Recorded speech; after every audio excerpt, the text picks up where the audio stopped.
Welcome back to episode 4 of our Telling Stories Explainer.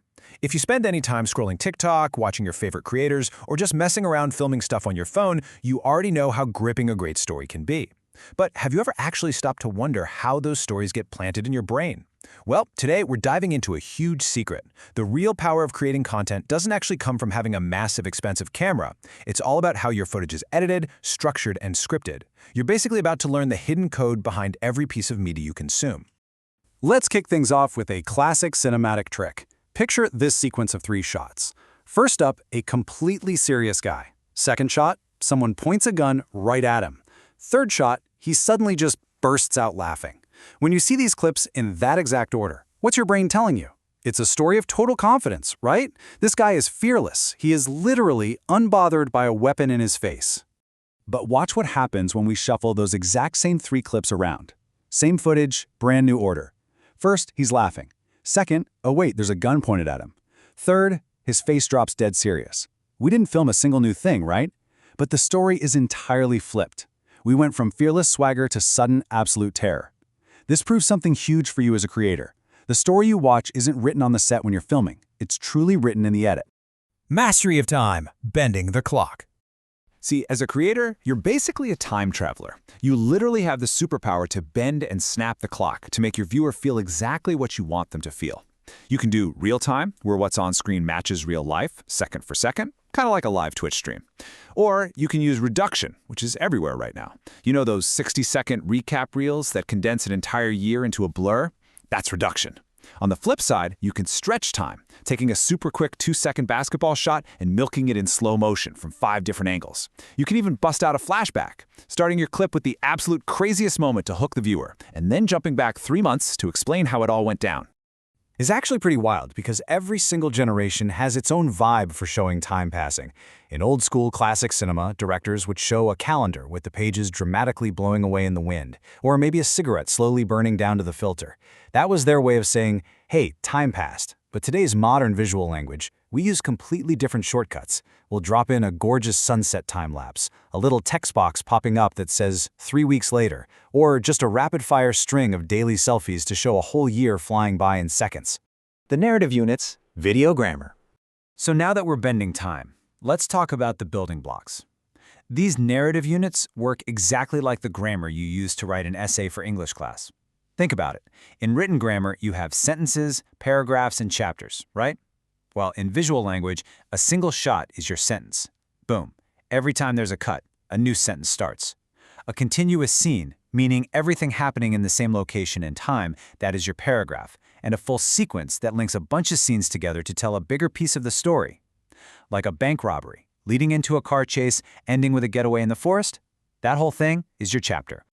You can get super creative smashing these units together using something called parallel images. This is when you take 2 totally unrelated images and slap them next to each other to spark a brand new idea in the viewer's mind.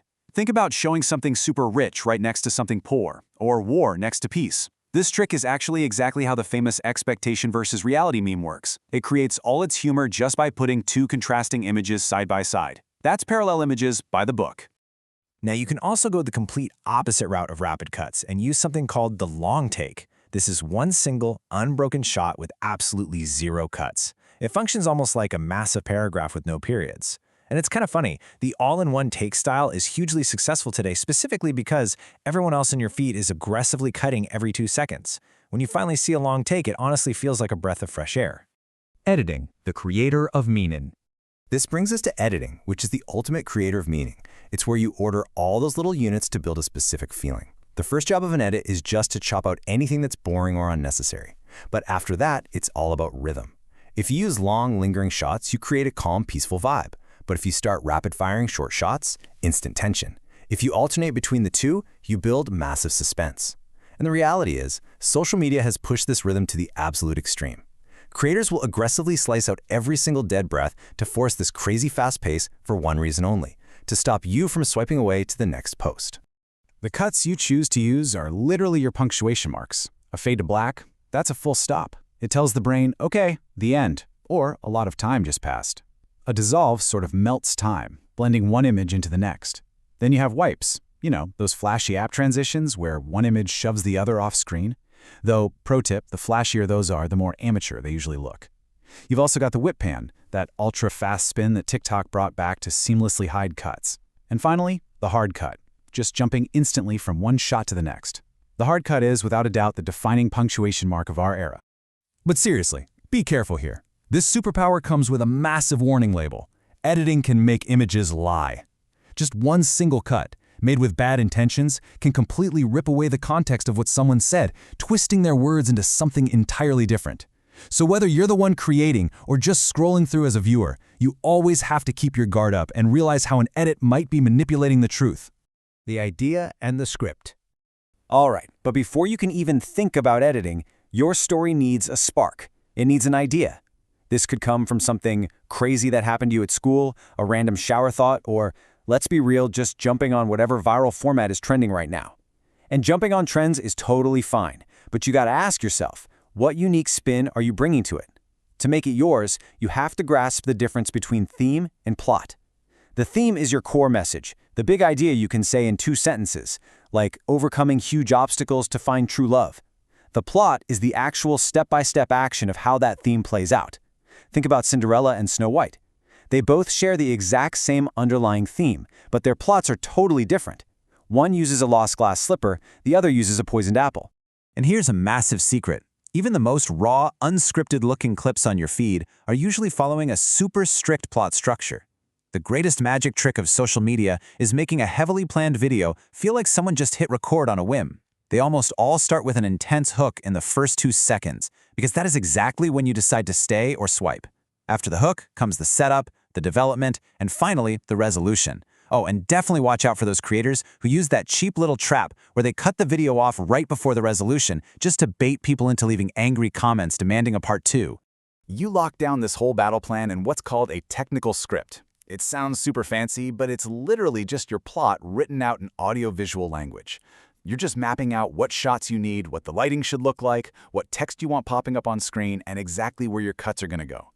It doesn't need to be some Hollywood document. Honestly, just a bulleted note on your phone is perfect, because I promise you, spending 10 minutes writing out your technical script will easily save you an hour of super frustrating, disorganized filming later.